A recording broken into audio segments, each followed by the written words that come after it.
What is up, everyone? Welcome to the Medina Mania podcast. This is a very special episode. As you can see, I'm by myself.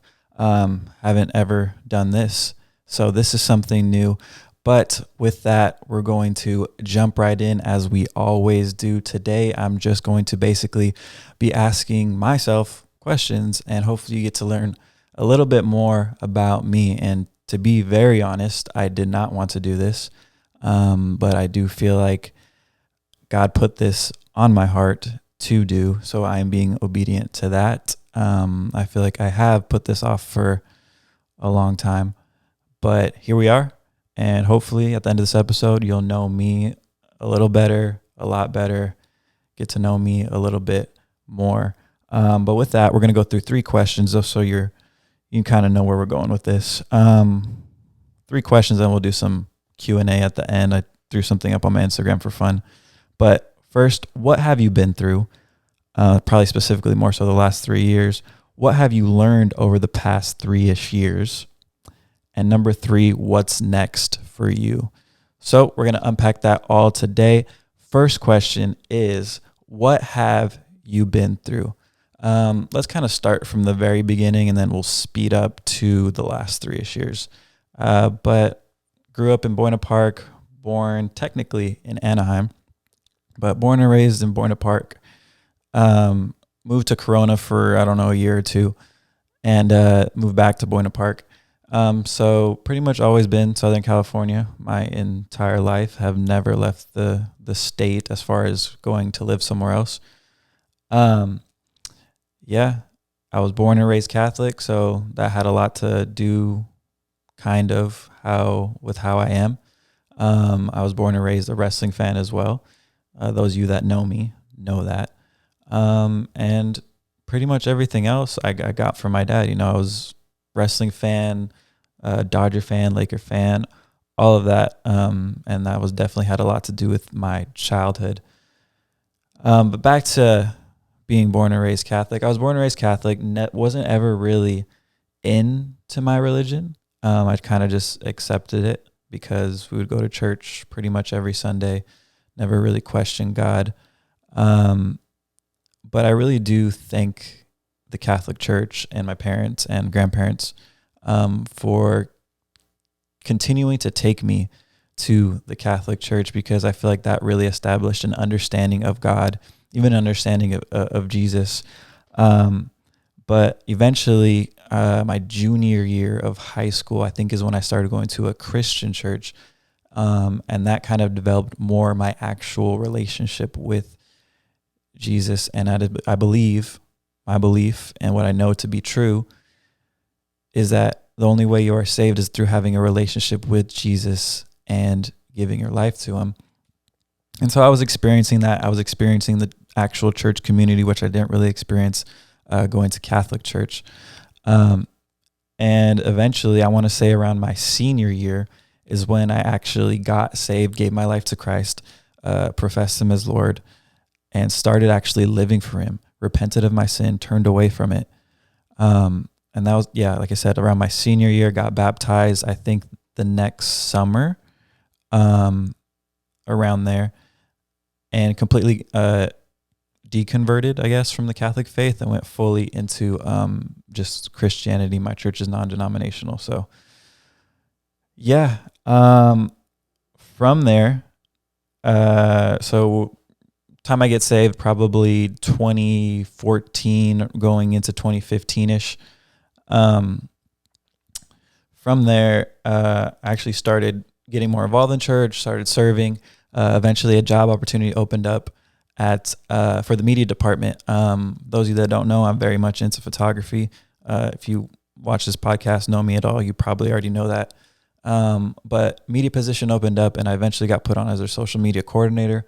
That was probably 2016. I think I probably went full-time 2017.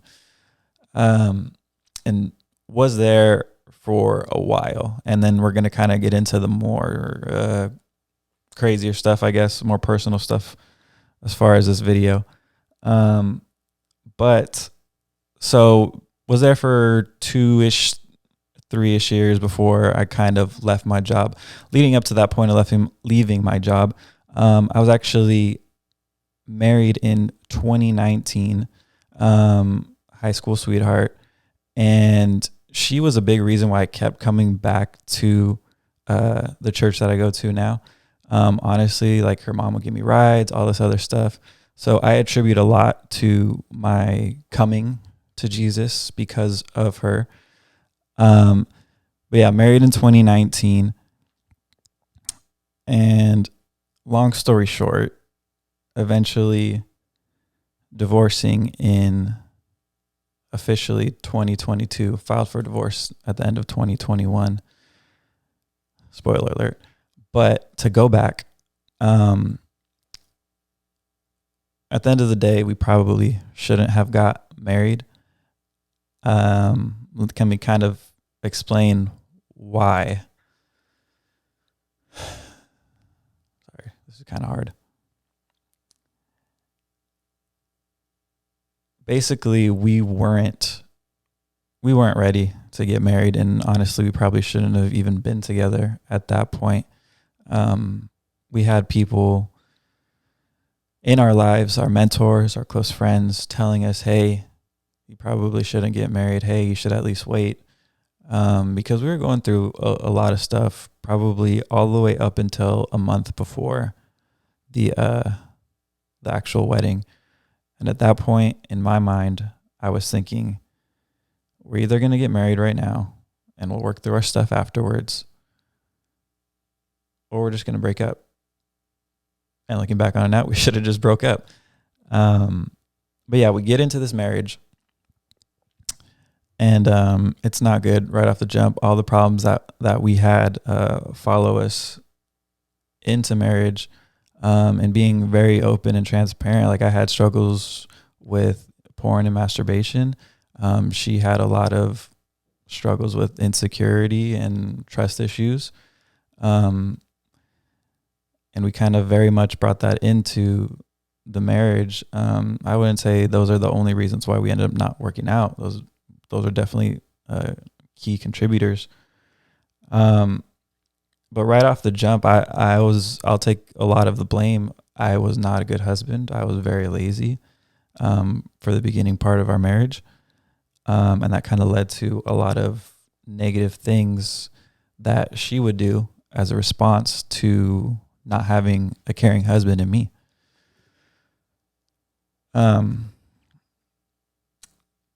So August 2019, we get married. 2020, beginning of 2020, it's already pretty bad in our marriage. Once the pandemic hits, it's even worse. I end up leaving my job, disconnecting from just about everyone, isolating, including my ex-wife. And yeah, that was probably the weirdest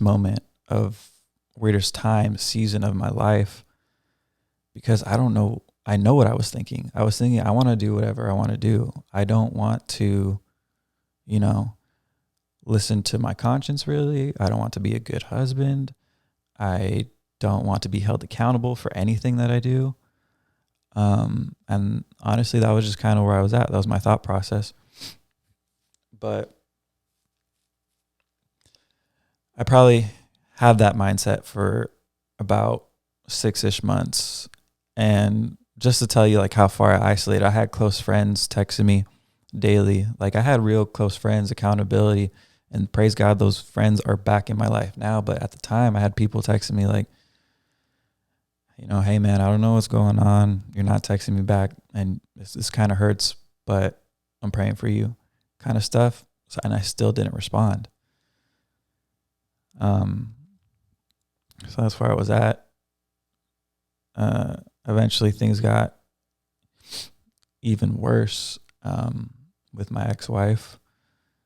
She ended up moving out around October of 2020. And I think because of that, like that helped. I feel like I was already starting to, but that kind of helped wake me up to, man, I need to get my stuff together because my life is falling apart. Like I tried to do my own thing. It did not work. And here's where it left me. So once she moved out, she moved back with her mom. I kind of started to put in more effort. I started to try to show her that I still want this. I still want this to work. And looking back on it now, I can kind of see it was too late. She was heading in a whole different direction, and she would kind of seem like she would kind of give me hope, and she would kind of pull away more. Give me hope, pull away more. And we probably did that until literally the end, which was December of 2021. So a little over a year of that. And I'm not going to get into all the details of what happened during that over a year, but it was probably the hardest time of my life. That weird time in 2020 where I isolated myself was definitely the weirdest time of my life. And I would say that year after that, going through everything I was going through with my ex-wife was the hardest time of my life. But I kept trying. I reached out to friends. I apologized for ignoring them, isolating. And pretty much all of them received me back. It has taken a while to get to this point where I'm at right now in 2023 now to, earn that trust back, to prove that I'm a friend worth even having.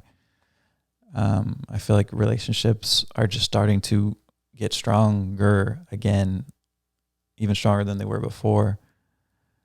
But yeah, I could not have gone through what I've gone through and come out on the other side without God, my church, and my friends. Otherwise, who knows where I'd be? I probably would be trying to do my own thing still right now and be a freaking mess.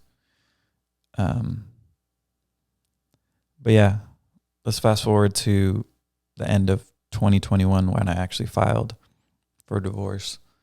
I feel like I was left with no choice. I feel like I was at that point going to lose my mind if I hadn't already. And I really just feel like I had no other option at that point. I just kept getting hurt. And there was already biblical means to have a divorce. So by God's grace, I took that way out because I did not see the future looking good. And I know some Christians may argue, you're not supposed to get divorced no matter what you're going through. But I read the word, I think it's in Matthew. And, Jesus permits divorce under certain circumstances, situations.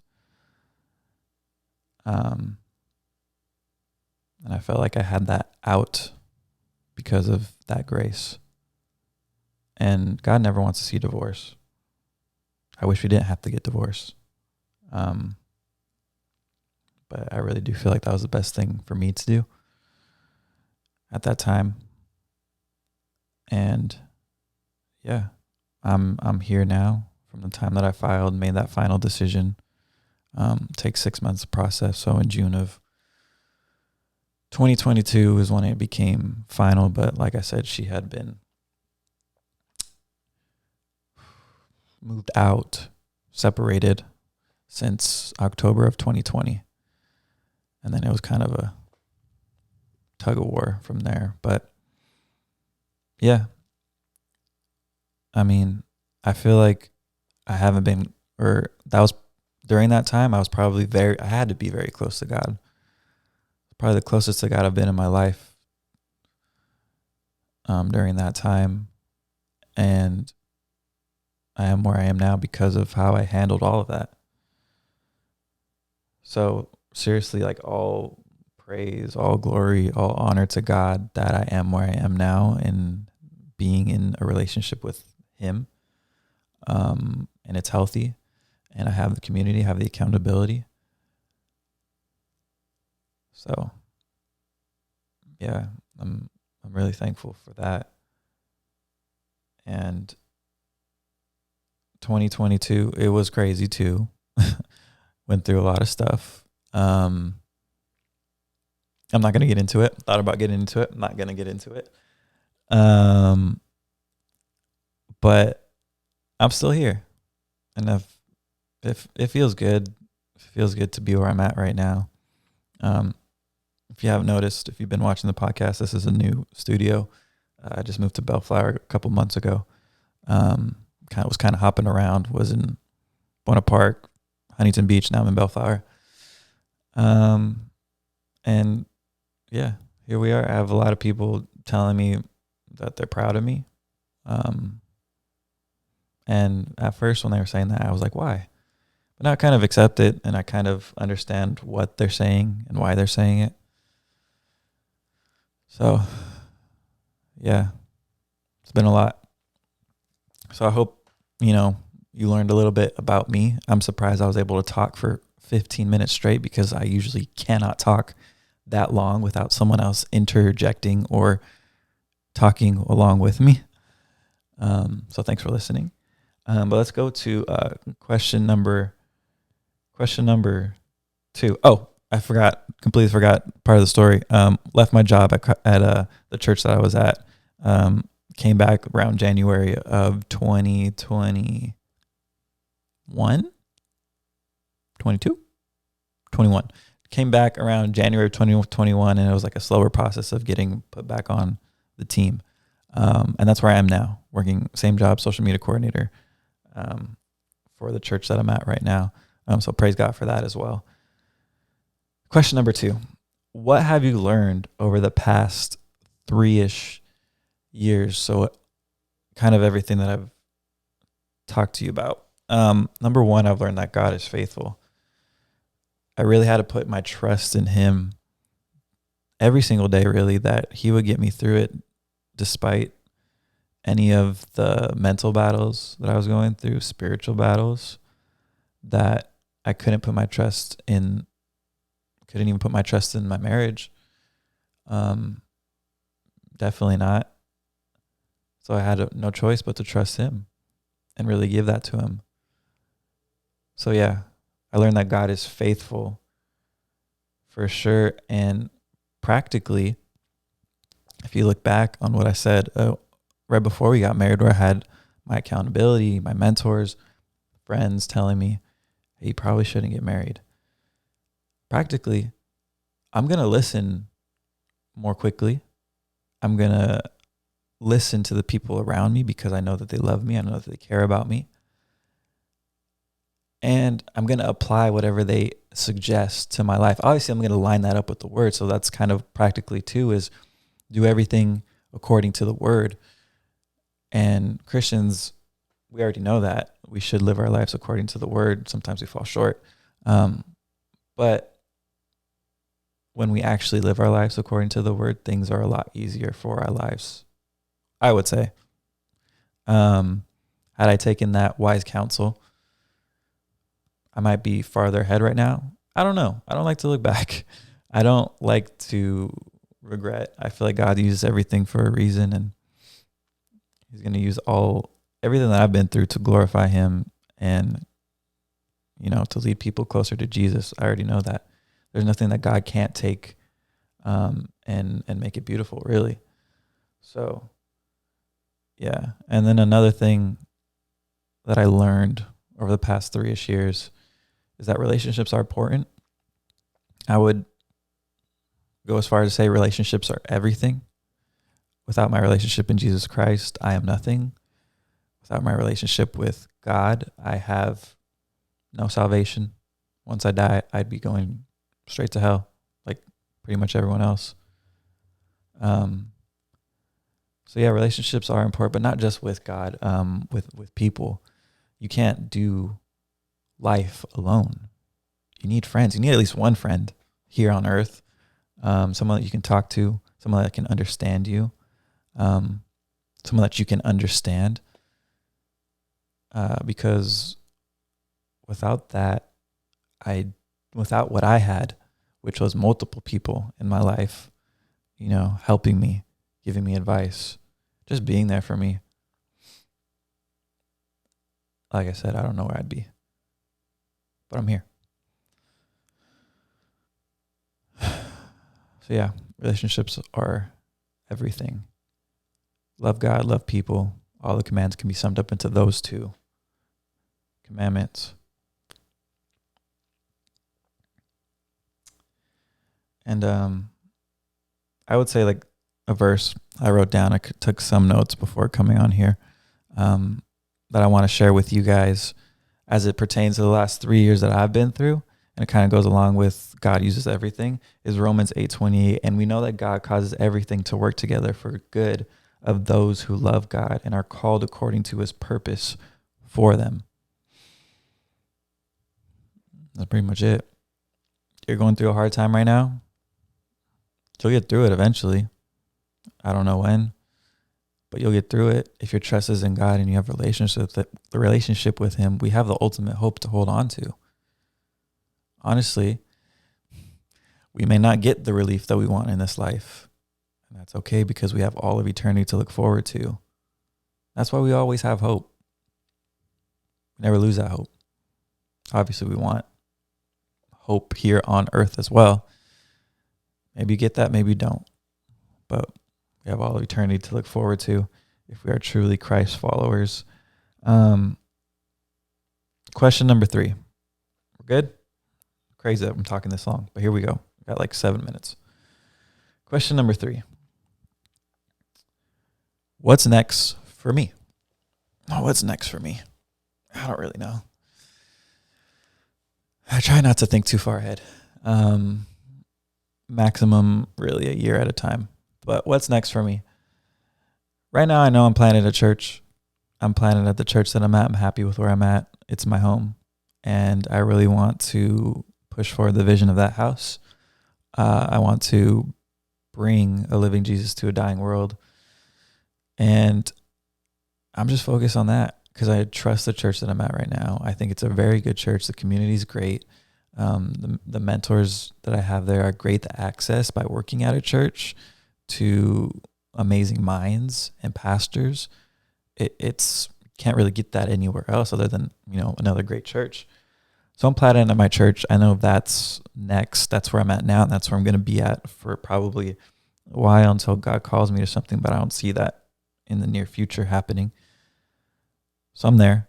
I would say after that, what's next specifically, hopefully there, is youth ministry. I've served at youth since I graduated pretty much 2015.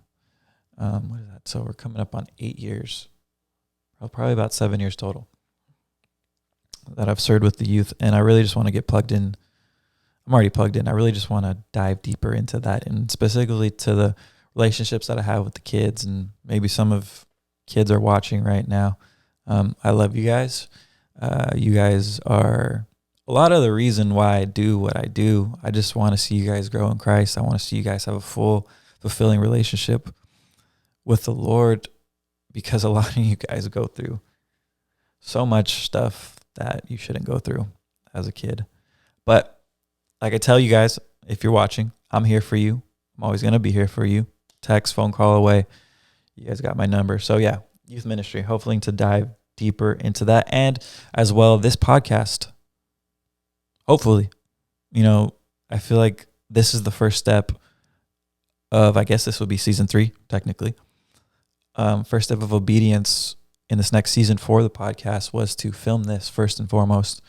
And then we'll see what happens after that. I know I have a list of people that I want on this season, but I kind of just want to keep it going. I feel like I was putting this off for so long, and that was kind of the wall that stopped it from going forward. So yeah, I think this podcast, I think there's a lot to be discovered through this podcast. It's not really a podcast where I desire for it to blow up. and I don't think it will be because of how specific the content is. And I really feel like this podcast is for my circle, even the outer circle, people that just know me, and my friends and family and people that I kind of just know, but I want to get to know better. So I don't see this podcast really blowing up, but I do appreciate the encouragement that a lot of you talk to me about when you're talking about the podcast. Like, hey, I love that episode. Or, hey, when you put out the next episode. I know it's been a while, but that really helps me keep going. Like, keep knowing that, hey, if this is even helping one person or encouraging one person, then there's a purpose to it. So I want to keep doing it. It's fun. It's cool. It's another creative outlet too. So yeah, I think this podcast is something that is definitely next for me. And that's it. Last thoughts. I can't believe I talked for 27 minutes, but here we are. Last thoughts are, I love you guys. If you're watching this, I love you. If you're watching this, pray for me. Yeah, just pray for me. And, feel free to put prayer requests down in the comment section of this video, and I'll pray for you too. But I appreciate you listening. Appreciate you sticking with me through this. There probably at times where it was a little awkward, but just hearing my story, and that was just a summary of it. There are stories and there are other little things in between moments in my life besides what I just talked about. So hopefully we can get coffee if you're watching this. Hopefully we can hang out if you're watching this. And hopefully we can get to know each other better. I think you got to know me better. Let me get to know you better. And yeah, right now I'm going to cut really quick, and then I'm going to do some Q&A with some Instagram questions that I have. So 1, 2, 3, cut. Okay, got my phone. First question, who still watches wrestling? I do. I still watch wrestling. Second question, did you start on time? Kinda. Third question, have you heard of Ligma? Yes. Let's see what this next question is. There's a lot. I'm going to pick one from this person. Let's do this one. What makes you happy? I feel like people make me happy. I feel like I'm most full when I'm around people, when I'm in community. I just love people. And I feel like it wasn't always like that. I feel like I like to be isolated, and naturally I feel like I'm what's the word? I'm a introvert, but I'm a weird introvert extrovert. So it's interesting. But yeah, I just feel like people make me happy, simply. What drew you to photography? What drew me to photography? I don't know. One day I just picked up my phone, started taking cool pictures of my dog, my pug. She just passed away a month ago. But yeah, just started taking pictures. I'm like, these are cool pictures. I want to do this more. Took one photography class in college, learned pretty much everything else by myself on YouTube University. So, yeah. Let's see. When did you know you were saved? I knew I was saved. If I could pin it back to a moment, let's do a little bit of a story. Pin it back to a specific moment, and this is the moment where I always feel like it got real for me. It was at a youth Compel night, probably. Robert Madu was a guest speaker. Josiah Beeson was singing, and I remember it was like that in between, or that post message, kind of inspirational talk while there's worship going on at the same time. And I remember worshiping, raising my hands, and I don't think at that point it was too normal for me to do that. And just really feeling the presence of the Holy Spirit at that time, and just saying to myself, I received my new nature. I think that was a song, actually. Lord, I receive my new nature. And I think that was me accepting Christ for the first time. If I had to give it to an exact moment. What are your thoughts on predestination? Probably not going to get into it all right now because I don't even have a definitive answer, I feel like. But predestination, so it's like the idea of everything is structured or choreographed, whatever you want to call it, from beginning to end. I think I can, in a sense, get behind that. But then in a sense, we have free will. We can kind of do whatever we want in this world to an extent. But God does know the beginning from the end. So there it is. Just think about that. If God knows the beginning from the end, doesn't he know what's going to happen in between? Probably. But what if I decide to move the mic this way or like this? Didn't you know that was going to happen? What if I did it like this out of nowhere? I don't know, man. I don't think you can disrupt God's perfect and pleasing will. But you can go against other stuff that isn't going to affect the ultimate plan at the end, which is Jesus coming back, all that other stuff. So is predestination a thing? I'm kind of rephrasing the question. Is predestination a thing? Yeah, to an extent. Or maybe fully extended. I don't know. What else we got? Top 5 NBA players of all time.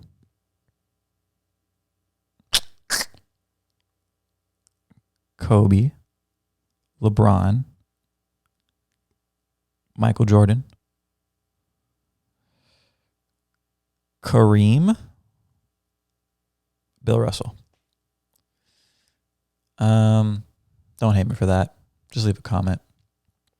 I never watched Michael Jordan or Kareem or Bill Russell, so Kobe and LeBron.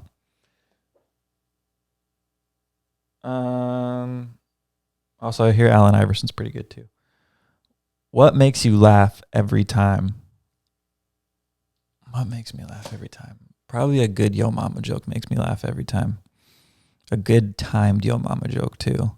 Or that's what she said joke. I've repented of both recently. But if someone else does it in front of me, I probably will still laugh. Anyways, that's all I got. I kind of gave everyone like 30 minutes to ask me those questions, and then I took the post down. So hopefully that was fun. Maybe we can do that again for a different segment. But yeah, please, if you want, subscribe. Don't really want anyone to share this, but you can share it if you want someone to get to know. If you want someone to get to know me better, go ahead.